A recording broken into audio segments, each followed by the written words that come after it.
When people hear the term positive psychology, many people say they have never heard of it, and others who maybe have heard of it are still unclear as to what it is used for.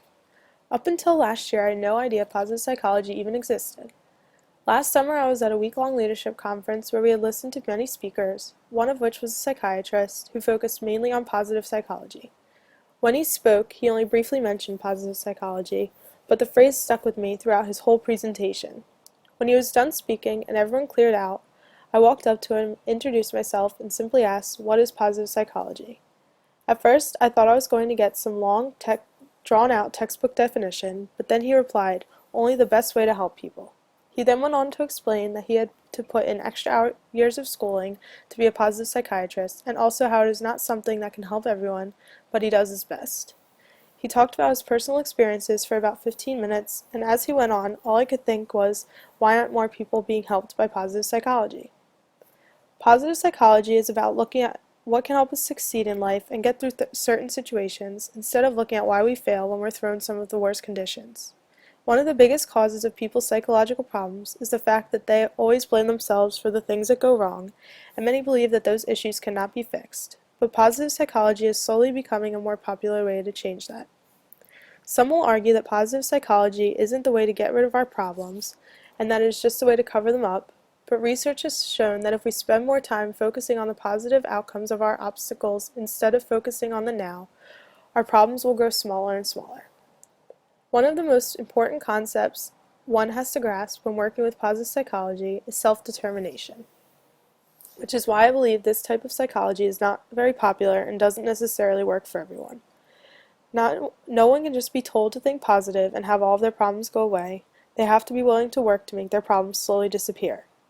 Not only does one need self-determination to make the changes they need to make in their life, but they also need strength, knowledge, and courage, and those are not characteristics someone can just be handed.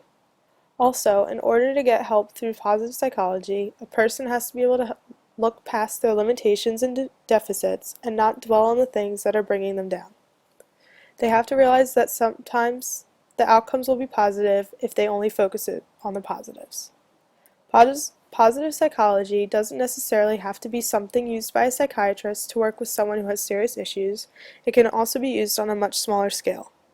Every single day, people have to overcome the different types of obstacles.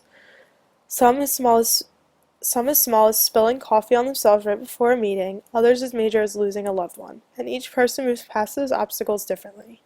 In most situations, it's easier to get annoyed and want to just sit around and do nothing to actually move past their issue, but if we bring positive psychology into those types of scenarios, we start to think about what we can do to get to a happier place and not let our problems affect us so negatively.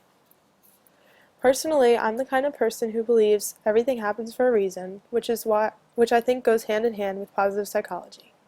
When something goes wrong, I try not to dwell too much on the problem, but instead I look only at the positives of the situation, and I think about how what just happened will help me in the long run. As easy as only thinking about the positives may be for me, some people aren't as capable of doing that, and positive psychology might be a way for them to ease into that kind of thinking. After talking to the man at the conference, going home to do my own research, and finding out what positive psychology is all about, I was able to see why it is not the most popular method for helping people. As more studies and research are done, I truly believe that it will become more useful to a bigger group of people, but for now, positive psychology can really only help those who are willing to make changes to help themselves. Throughout my life, I have heard many people use the phrase, "That's a lot easier said than done." Positive psychology is difficult to grasp at first, but after practicing it, positivity becomes natural.